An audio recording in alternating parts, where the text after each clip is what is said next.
Hi guys, మేము చిట్యాల రామలింగేశ్వరి గుడికి వెళ్తున్నాం. మేము దారిలో వెళ్తుంటే చాలా బాగా పంట పొలాలతో ఉంది.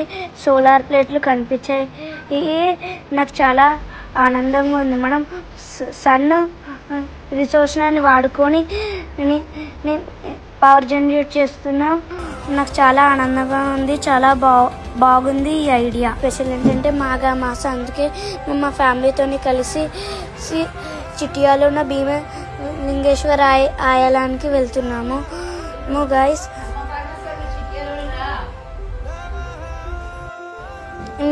మేమైతే భీమలింగేశ్వర గుడికి వెళ్ళేసరికి అక్కడ చాలా రద్దీ జనాలు ఉన్నారు. మాకైతే పార్కింగ్కి చాలా కష్టమైంది. ఎలా అయితేమో మాకైతే పార్కింగ్కి ప్లేస్ దొరికింది. దర్శనం చాలా బాగా జరిగింది. ఈ తర్వాత మేము వెళ్తుండగానే ఎమ్మెల్యే గారు కూడా వచ్చేసారు.